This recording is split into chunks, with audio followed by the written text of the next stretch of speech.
दोस्तों, मेरा लिखा हुआ अफसाना मित्र। शादी के बाद से हमारा ये मामूल रहा था कि महीने में एक इतवार का खाना बाहर खाया जाता। इस तसलसल में बच्चों की आमद के बाद कभी उनकी नासाजी तबाह तो कभी और सबब मुतअद्दिबार रखना भी पड़ा। फिर भी हमारी ये कोशिश होती कि हत्तुल इम्कान ये सिलसिला बरकरार रहे। होटल का इंतखाब जेब पर मुनहसर था, सो जिंदगी के उतार चढ़ाव ने नॉर्मल से लेकर छप्पर तक सारे होटल और ढाबे दिखा दिए, पर हमारी ये महाना रविश बरकरार रही। अब तो मेरे आशियाने के सारे पंछी नई मुसाफतों को उड़ान भर चुके और पीछे बचे हैं हम दोनों और हमारा अल्लाह बेली। रब्बानी के रिटायरमेंट के कागजात भी बोसीदा हुए, पर हमारा साथ तवाना है। आज महीने की दूसरी इतवार और जेब में पेंशन के खनखनाते सिक्के भी मौजूद, मगर महंगाई की अफरियत ऐसी खून आशाम कि सब हड़प जाती है।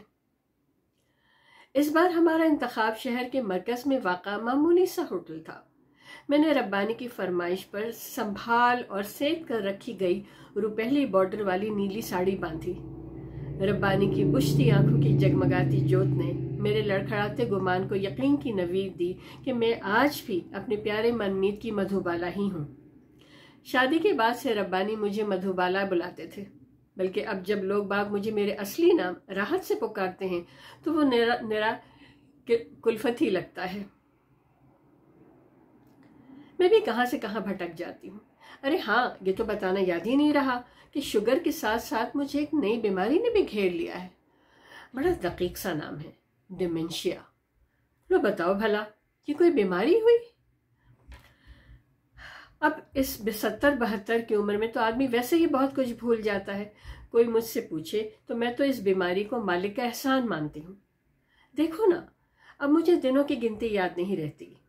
सो कितने अरसे से बच्चों का फोन नहीं आया, याद भी नहीं।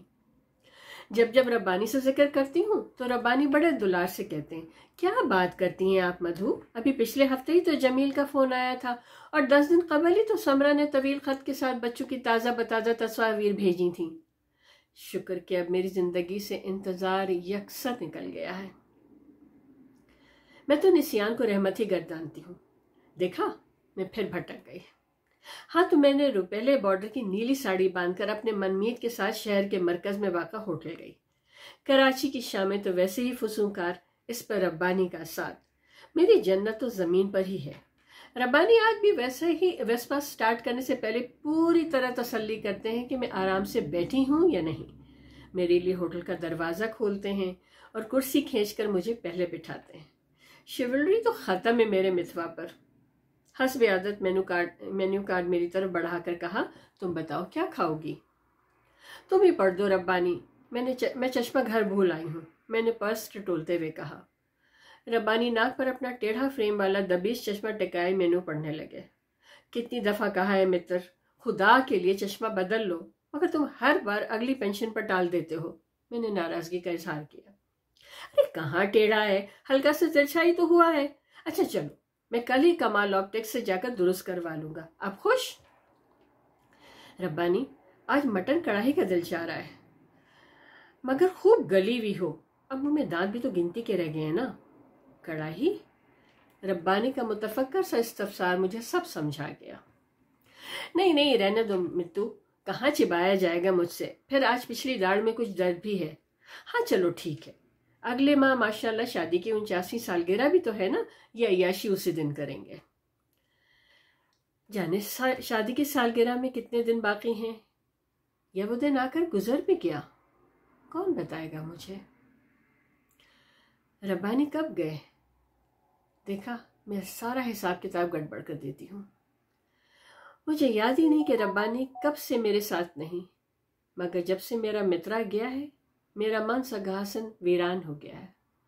सारा जग ही सूना सूना और घर में एक पुरहोल सन्नाटा तारी रहता है। चिड़ियाएं भी तो अब मेरे आंगन में नहीं उतरती। वो क्यों रास्ता भटक गई हैं? क्या उन्हें भी डिमेंशिया हो गया है? मैं कब से शाम के मलगजे अंधेरे में रब्बानी के टेढ़े फ्रेम वाले चश्मे को हाथों में पकड़े याद करने की कोशिशों में हल्का हूँ। बताओ ना रब्बानी, तुम कब गए? बहुत शुक्रिया। अस्कलम शाहीन कमाल।